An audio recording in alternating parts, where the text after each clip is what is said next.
My parents said I didn't need help, then they raided my bank account for my brother. And I showed them what independence really looks like. My name is Alex, and I'm 32 years old. I'm married to my wife, Grace, who's 31. We've been together for 6 years, working hard to build a decent life for ourselves. We've got a modest apartment, and both of us hold down jobs, paying bills and all that good stuff. It's nothing flashy, but we're comfortable, and that's all I ever really wanted. Well, that was all I wanted until I realized just how messed up my family dynamic was. Here's the thing, I'm the older child, and then there's my younger brother, Liam, who's 29. Growing up, we had the usual sibling rivalry stuff. He was the annoying little brother, and I was the one who had to play the responsible older kid role. But even then, I could tell something was different in the way our parents treated us. It wasn't in-your-face favoritism, but it was there, quietly, like an unspoken rule in the house. At first, I didn't mind. I figured every family has its quirks, right? So, I did what I was supposed to do, went to school, got decent grades, graduated, went to college, and worked part-time jobs to pay my way through. I didn't expect my parents to cover my college expenses or anything. It would have been nice, but I wasn't holding my breath. My parents were never rolling in money, but we got by, and I'd always been independent. I was used to handling things on my own, so working and studying was just normal to me. Now, Liam took a different path. College wasn't his thing, and he wasn't shy about saying so. I don't judge him for that, college isn't for everyone. But he kind of drifted through his early 20s without much of a plan. While I was stressing over assignments, balancing work, and trying to keep my head above water financially, Liam was, well, let's just say he was figuring things out. No part-time jobs, no real structure, just him and his dreams. Around 24, Liam decided he wanted to open a restaurant. He had no experience, no real plan, just this idea that he'd be his own boss and make it big in the food industry. The surprising part? My parents, who've always been super careful with money, suddenly decided to back him. Not just a little, either. They somehow managed to pull together $50,000 to help him launch this restaurant. Here's where it gets wild. Not only did they give him $50,000 for the restaurant, but they also handed him the down payment for a house that same year. I didn't even know they were capable of putting that kind of money together. It wasn't some mansion or anything, but it was a decent little place. Meanwhile, I'm still paying off student loans, working my ass off, and renting a small apartment. I didn't even find out about this right away. They didn't make a big announcement like, "Oh, hey, Alex, by the way, we're giving your brother a boatload of cash." Nope, I found out when Liam casually mentioned it during a family dinner. He was talking about the renovations he was planning for his new place, how excited he was to be his own boss, and how great it was that mom and dad believed in him. I just sat there, trying to process it all. After dinner, I pulled my parents aside and asked about it. I'll never forget the way they looked at each other, like they'd been caught doing something they knew they shouldn't have done but weren't sorry for. My mom shrugged and said, "Well, Liam needs a little extra help. You've always been the independent one, Alex. We knew you'd be fine on your own." I was stunned. I couldn't believe what I was hearing. They just handed over tens of thousands of dollars to Liam, no questions asked, but when I was scraping by in college, working 2 jobs, they didn't offer a single dime. It wasn't just about the money, though that stung too. It was the realization that, in their eyes, I didn't need help because I was fine. Apparently, my success or struggle didn't even register as something worth supporting. So, I asked them flat out, did it ever cross your minds to offer me any help when I was in school, working nonstop just to make it by? My dad gave this dismissive look and said, "You've always been driven, Alex. You didn't need our help. Liam just doesn't have that same drive." And that was it, end of conversation. I was floored. I felt like they just shrugged off years of my hard work, of me trying to be the responsible one they always expected me to be. Suddenly, it all felt so pointless. They were always going to see Liam as the one who needed help, the one who needed a little boost, while I'd always be the one expected to make it on my own. After that, I started pulling back. I didn't visit as much and stopped calling them as often. Every time I did see them, it was like this reminder that I was somehow less in their eyes, not less successful, just less deserving of their attention and support. They didn't seem to notice my absence at first. They'd still call, update me on Liam's restaurant, ask if I'd seen his new place, and talk about how proud they were of him. It was always about Liam. When Grace and I got engaged, we kept it small. We posted some photos on social media, and that's how my parents found out. I know that might seem harsh, but honestly, they hadn't been much of a part of my life for years. Why would I suddenly bring them into this major moment? They texted me after they saw the photos, saying they were disappointed that I hadn't told them personally, that they felt excluded. But they didn't even bother to congratulate me. The irony hit hard. They were upset I hadn't told them about my wedding, yet I was expected to be happy for Liam getting a business and a house on their dime. I finally decided it was time to speak up. I sent them a text, laying it all out, how their treatment over the years had made me feel like an afterthought.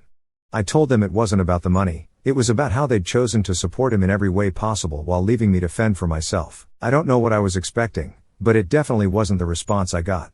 My mom called me ungrateful, saying I was holding a grudge over nothing, while my dad told me to grow up and stop making everything about me. Apparently, to them, my whole life has just been some minor detail, not worth their support or interest. So, here I am, questioning everything. Is it so unreasonable to want a little acknowledgement, a little support for once? I've tried to make peace with it, but it's hard to just let it go, and every conversation with them just reminds me of how little I apparently matter. Alright, so after I'd finally told my parents how I felt about the whole favoring Liam situation, I thought maybe, just maybe, they'd get it. I figured they'd at least take a step back, maybe try to see things from my point of view. I wasn't looking for an apology or anything dramatic, just a little bit of acknowledgement. But that's not what happened. A few days later, my mom called me. I thought maybe it was her way of reaching out to make things right, so I picked up. But right from the start, I could tell that wasn't why she was calling. The conversation kicked off with her saying, "I'm disappointed in you, Alex." That was her opener. No how are you, no let's talk, just straight up disappointment. She didn't waste any time letting me know that she thought I was being selfish and childish for even bringing up my issues with how they treated me compared to Liam. She was saying things like, "Family is supposed to be supportive of each other, Alex. You're acting like you're above that." I tried to stay calm, really tried, but hearing her throw those words around was infuriating. I told her again that it wasn't just about the money they gave Liam, it was about how they'd been willing to support him in every way imaginable while I'd been left to figure everything out on my own. It was like they never even saw me struggling through college, balancing work, and all of that. Meanwhile, they'd handed Liam a business and a house without him lifting a finger. But she wasn't hearing it. She kept saying that I was holding a grudge over something that wasn't that big of a deal. According to her, I should just be happy that Liam was doing well and that our family was successful because of him. She even said, "You've always been so driven, Alex. You didn't need our help, but Liam, he needed that support to get going." That's when I lost it a little. I asked her straight up, "Why did you never think I needed help too? Why is it so hard for you to just admit that you've always favored Liam, even when I was struggling?" I could hear her getting frustrated, like she was tired of explaining the same thing over and over. And that's when she hit me with the line that really got under my skin. "You're just jealous of your brother," she said. "I don't know why you're so bitter about his success. You should be proud of him." Jealous? I was stunned. I'd opened up about how left out and unsupported I felt, and her takeaway was that I was jealous of my little brother. I told her, "Mom, this isn't about jealousy. It's about feeling like I'm nothing more than an afterthought to you guys. I'm not angry that Liam is successful. I'm angry that you think he's worth supporting and I'm not." She didn't like that. Her tone got sharper, and she said something along the lines of, "Well, we did the best we could for both of you, and if you're too blind to see that, then I don't know what else to say." That's when I realized there was no point in trying to get through to her. My parents had already made up their minds about who I was in their story. I was the independent one, the capable one, the one who didn't need anything from them, and they were sticking to that version of events no matter what I said. So, I ended the call. But it didn't stop there. Later that night, my dad decided to chime in with his own 2 cents via text. He sent me this long message about how I was overreacting and that it was ridiculous to let something as small as a financial favor to Liam ruin the family bond. He went on about how family is more important than petty grievances and how I needed to mature and let it go. He even said that I was self-centered for making them feel bad about helping their son succeed. That text really got to me. All those years of working hard, of sacrificing and hustling to make a life for myself, and they had the nerve to call me self-centered. They were mad because I dared to ask for a little recognition of the unfair treatment. Grace found me reading the text, and when I explained what happened, she just shook her head. She told me that I had every right to feel hurt and that my parents were completely out of line. She reminded me that I'd put up with this kind of favoritism for way too long and that if I kept letting it slide, they'd just continue treating me this way. Honestly, Grace has always been the voice of reason in my life. She pointed out that my parents probably weren't going to change overnight, if ever. They were so locked into this idea that I was the one who didn't need help that they couldn't see how hurtful their actions had been. And they definitely didn't like being called out on it. After sleeping on it, I decided to put some boundaries in place. I wasn't going to keep letting them guilt trip me every time I spoke up for myself. I sent a text back to my dad, short and to the point. I basically said, I'm not overreacting, and I'm not going to apologize for sharing how I feel. I'm hurt, and if you can't understand that, then maybe we need to take a step back for a while. The silence that followed was pretty telling. No calls, no texts, nothing. They didn't reach out after that, not even to check in or make peace. For once, I didn't feel guilty. I felt relieved, like I'd finally taken a stand for myself instead of just keeping quiet and letting them walk all over me.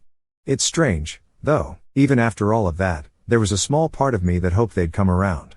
I wanted them to at least try to understand. But as days turned into weeks with no word from them, I started to realize that they were probably never going to see things from my side. I mean, if they hadn't gotten it by now, they probably never would. That's where things are right now. Grace has been incredible through all of this, reminding me that family doesn't get a free pass to treat you however they want just because you share the same blood. I've started to accept that my parents and I may never see eye to eye, and honestly, I'm coming to terms with it. It's just tough because, as much as I want to let go, there's still that nagging feeling of betrayal that's hard to shake off. For now, I'm taking a break from them.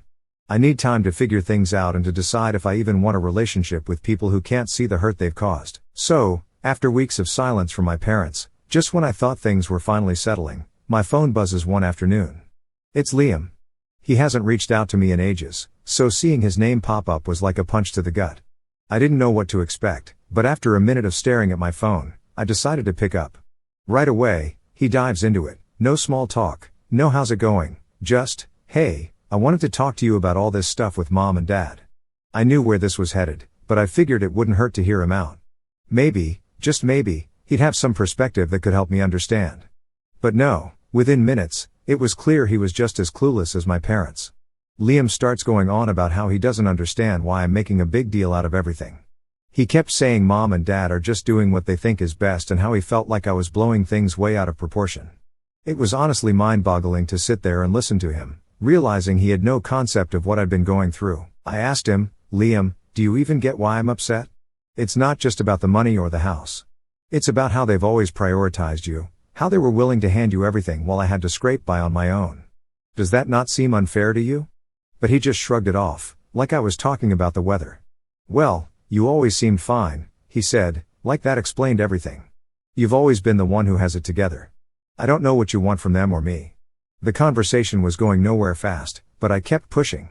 I told him how hurt I was, how for years I'd felt like the backup kid they only paid attention to when it was convenient. I was hoping something might click for him, that he'd at least acknowledge it was messed up. But instead, he hit me with, look, they just helped me out a little because I needed it more. It's not like I asked for it. A little help?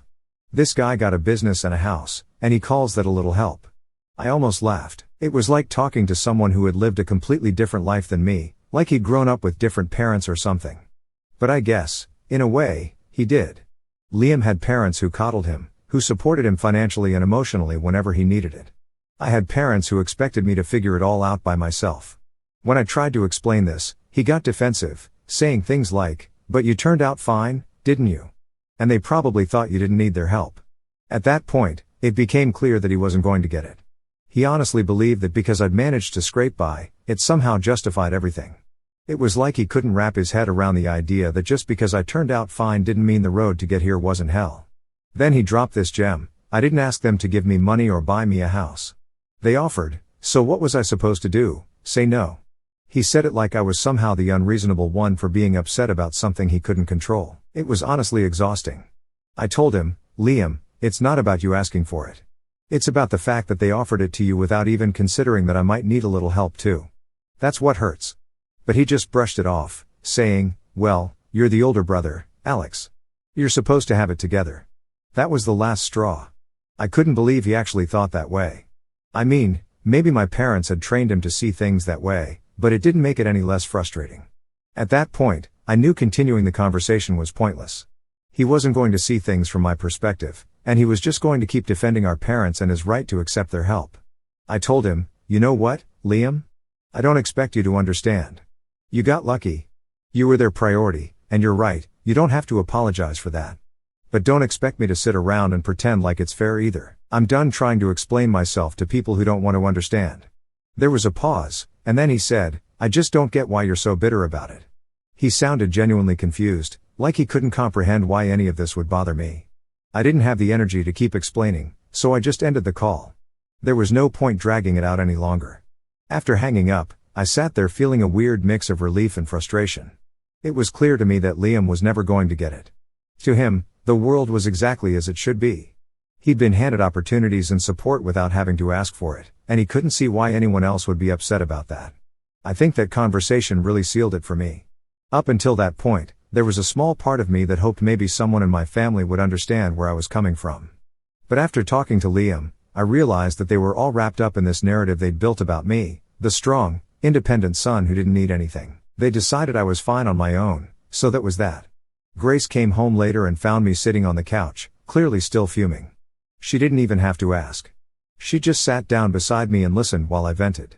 I told her every frustrating detail, from how Liam thought I was overreacting to how he genuinely believed I should just be happy that he'd been given so much support. She let me talk it out, and then she said something that really hit home. She told me, maybe it's time to let go of the idea that they'll ever understand, Alex. You've done everything you can to make your side clear, and if they're not willing to see it, that's on them, not you.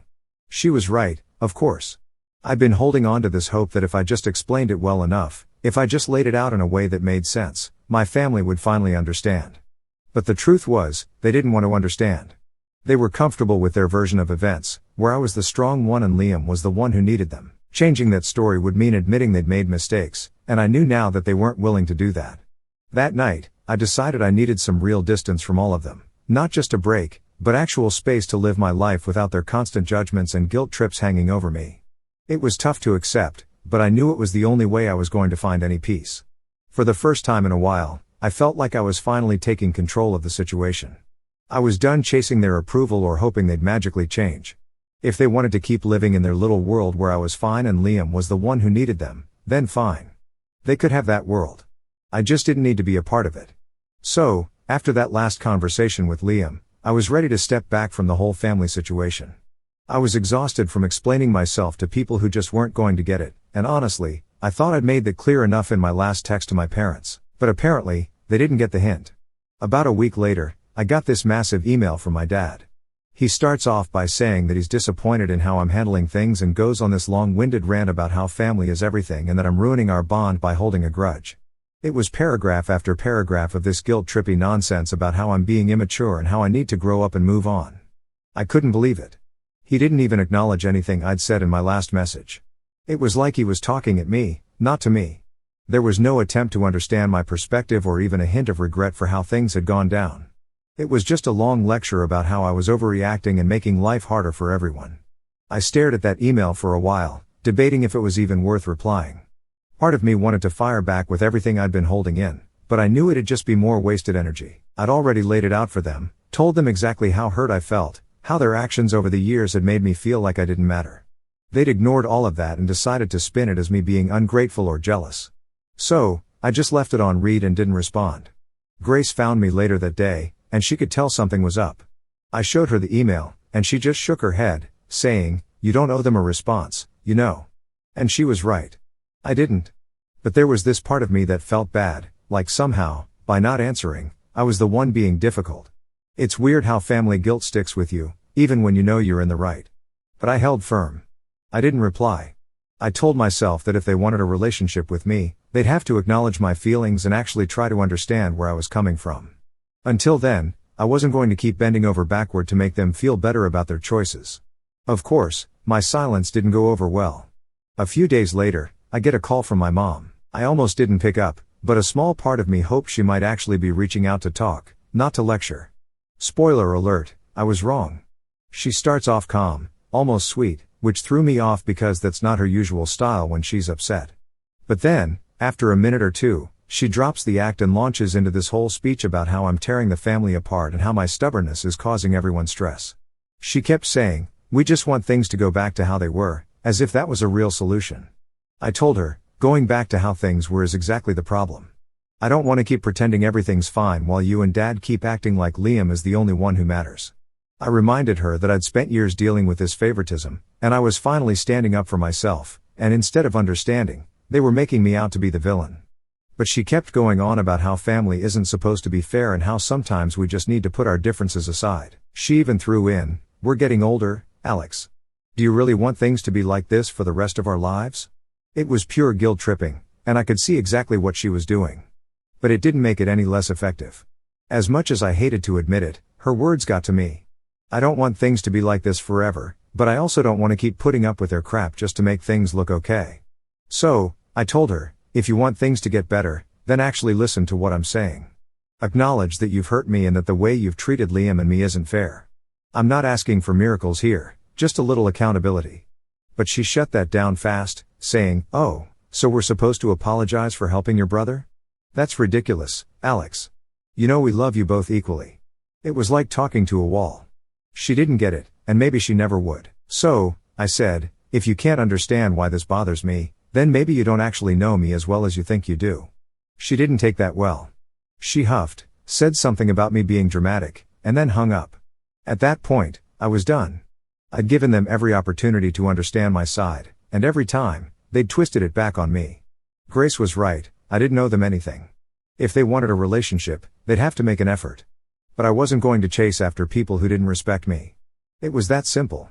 Over the next couple of weeks, I just focused on my own life. Grace and I spent more time together, and I started investing energy into things that actually made me happy. We planned a few weekend trips, focused on our goals, and tried to just enjoy life without all the family drama hanging over us. It was honestly refreshing to feel like I could breathe again. But it wasn't completely over.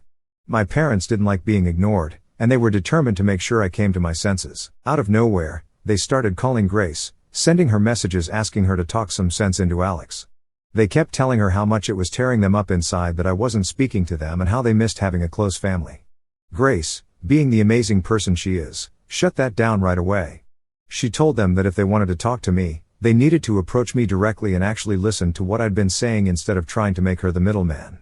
She wasn't going to let them guilt her into fixing a situation they'd created. I couldn't have been prouder of her. After that, the call stopped. I think they finally realized that I wasn't going to budge and that Grace wasn't going to play their game either. It was quiet for a while, and I actually felt some peace for the first time in months. I knew they weren't happy with me, but honestly, I didn't care anymore. I was done bending over backward to keep a family bond that only seemed to matter when it was convenient for them. Looking back, it's crazy how long I put up with all of this just because they're family. I'd been taught my whole life that family was everything, that no matter what, you stick together. But now, I was seeing things differently. Family might be important, sure, but it doesn't mean sacrificing your own happiness to keep the peace. It doesn't mean letting people walk all over you just because they're related to you. For the first time, I felt like I was actually standing up for myself, and it felt good. It wasn't easy, and there were definitely moments where I felt guilty, like I was doing something wrong. But Grace kept reminding me that this was about protecting my own well-being, not about making them happy. Now, as I sit here, I'm realizing just how much weight I've been carrying from this family mess. It feels lighter now, like a huge burden has been lifted. I don't know if my parents will ever really get it, but that's not my problem anymore.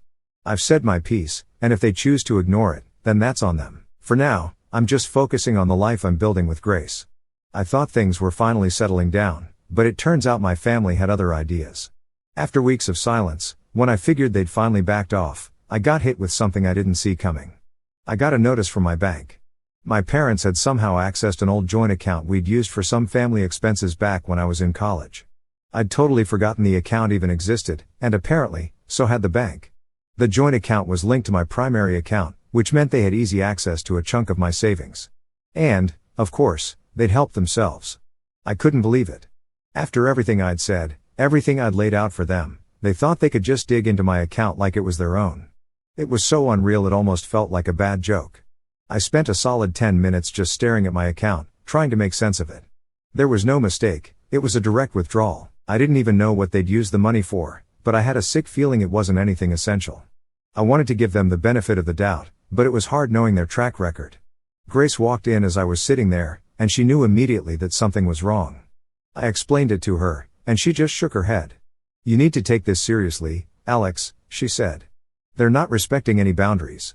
They're just doing whatever they want because they think they can." She was right, of course. I've been letting them get away with things for way too long, always brushing it off or trying to keep the peace. But there was no peace here, just more manipulation. They'd clearly crossed a line, and I knew I had to finally put a stop to it. The next day, I called my bank, And they helped me take back control of my accounts, closing the joint one entirely. The woman on the phone was sympathetic, even threw in a little, "I'm so sorry you're dealing with this," at the end of our call, which honestly made me feel seen. Once my finances were secure, I took it a step further. I reached out to a lawyer to see what I could do. I didn't want to involve the law with my own family, but I couldn't ignore this anymore. I needed some way to protect myself. The lawyer, who was about my age and didn't give me any judgy vibes, laid it all out. She told me that, technically, what they did could be considered theft. I almost laughed at how ridiculous it sounded, theft and my parents in the same sentence. But it was the reality. She suggested that I could file a claim to recover the money and even issue a formal warning to prevent them from doing anything like this again. The lawyer's calm professionalism helped ground me. It was all business to her, no drama, and for once, it felt like I had a solid plan. I decided to go through with it.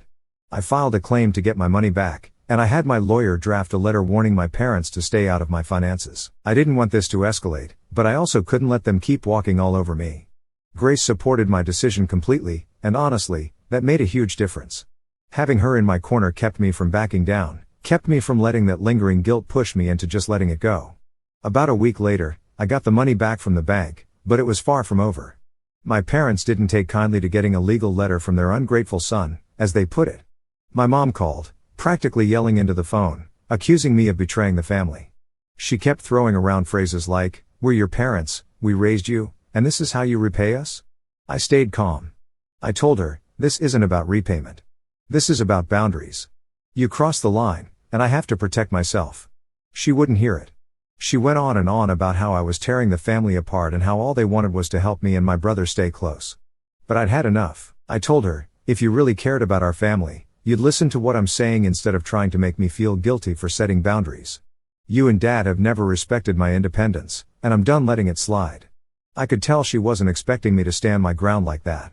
There was this pause, and then she said, "Fine, if that's how you feel, maybe it's better if we don't talk for a while." And just like that, she hung up. I sat there, phone still in my hand, feeling a strange mix of relief and sadness. It's tough to describe. I was sad because, deep down, I'd always wanted my parents to understand me, to see me as an adult who deserved their respect. But at the same time, I felt a weight lift off my shoulders. For the first time, I wasn't backing down, wasn't compromising my own happiness for theirs. After that call, I decided to take some time away from them entirely. I didn't block their numbers or anything. I wasn't going for a dramatic cutoff. But I stopped reaching out, stopped answering their guilt-laden messages. For the first time, I felt free to focus on my own life without their influence hanging over me. In the weeks that followed, I felt more at peace than I had in years. I poured my energy into my work, spent quality time with Grace, and focused on the things that genuinely made me happy. I even took up a few hobbies I'd been meaning to try, like cooking, which I'm admittedly terrible at, but hey, I'm learning. There were moments where I missed them, though. It's not easy to let go of family, no matter how much hurt they've caused. But every time I thought about reaching out, I reminded myself of all the times they'd ignored my feelings, crossed my boundaries, and tried to guilt-trip me into submission. I wasn't going back to that. I'd finally set a line they couldn't cross, and I was sticking to it. Grace has been my rock through all of this. She tells me she's proud of me for standing up for myself, and honestly, that means more than she probably knows. We're even talking about starting a family of our own soon, and it feels good knowing that I can break this cycle. My kids won't have to deal with the same kind of emotional manipulation I went through. As for my parents, I don't know what the future holds. Maybe one day they'll come around, maybe not. But for now, I'm okay with the distance. I'm okay with living my life on my terms, without constantly worrying about their judgment or approval. This whole experience taught me that family isn't just about who you're related to. It's about who genuinely respects you, who's willing to support you even when it's uncomfortable for them. Grace has shown me more love and support than my parents ever have, and that's the kind of family I want to build with her. Looking back, I realize I was holding on to the idea of what I wanted my parents to be rather than accepting who they actually were.